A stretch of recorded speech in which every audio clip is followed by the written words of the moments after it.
আচ্ছা, বর্তমানে এই যে বর্ষায় কিছু সমস্যা হয়ে যাচ্ছে আমাদের জমিগুলোতে।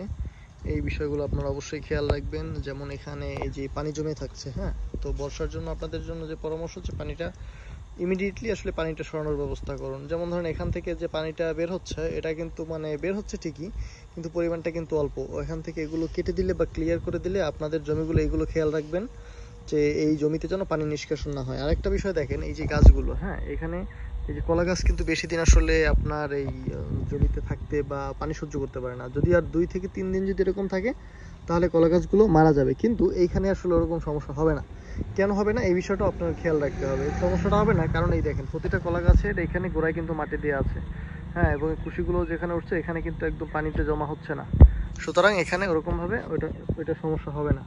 এই বিষয়গুলো অবশ্যই খেয়াল রাখবেন, এবং সকল চাষিরা যারা আছেন এই পরামর্শগুলো সবসময় খেয়াল রাখবেন। আমাদের চ্যানেলে সাবস্ক্রাইব করে আমাদের সাথে সবসময় থাকবেন।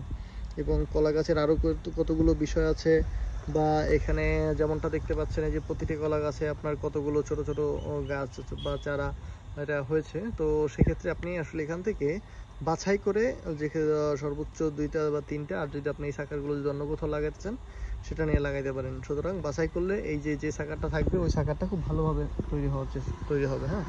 আর ইমিডিয়েটলি আপনাদের জমিতে গিয়ে খেয়াল করবেন এখনই যে পানি কতটুকু জমেছে। এখন বর্তমানে এই বর্ষা চলতেছে এবং এই পানি জমাটা আসলে খুবই, এটা একটা খুবই কার্যকরী একটা বা একটা সমস্যার একটা বিষয়, যে আসলে জমিতে যে পানি জমা অনেক অনেক ক্ষেত্রেই সমস্যা, বেশিরভাগ ক্ষেত্রেই সমস্যা। এটা হলো আপনার মাটির যে উর্বরতাটাও অনেকটা নষ্ট করে যদি বেশি দিন থাকে, হ্যাঁ, এবং মাটি আপনার অ্যাসিডিটি হওয়ার সম্ভাবনাও অনেকটা থেকে যায়। সুতরাং সেই বিষয়গুলো খেয়াল রাখবেন। আর একটা খেয়াল রাখবেন, যেমন এই দেখেন পানি নিষ্কাশন হচ্ছে, যেখান থেকে নিষ্কাশন হচ্ছে সেখানেই রয়ে যাচ্ছে। এই কারণে কিছু কিছু জায়গা উঁচু নিচু করে দিতে হবে, হ্যাঁ।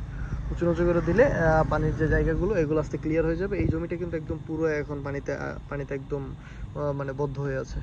সুতরাং এই বিষয়গুলো খেয়াল রাখবেন। যদি একটু উপর নিচ যে জায়গা আছে ওই জায়গা থেকে পানি নিষ্কাশনের ব্যবস্থা করবেন, এবং যা যা ড্রেনগুলো ক্লিয়ার করবেন। এই কিন্তু ক্লিয়ারের কারণে দেখেন বেশি কিন্তু পানি যেতে পারতেছে না, অল্প অল্প করে পানি যাচ্ছে। কিন্তু এটা আপনার হয়তো অল্প যাচ্ছে, কিন্তু আপনার এখানের জমির জন্য বা আপনার ফসলের জন্য অনেক ক্ষতি হয়ে যেতে পারে। সুতরাং এই বিষয়গুলো অবশ্যই খেয়াল রাখবেন।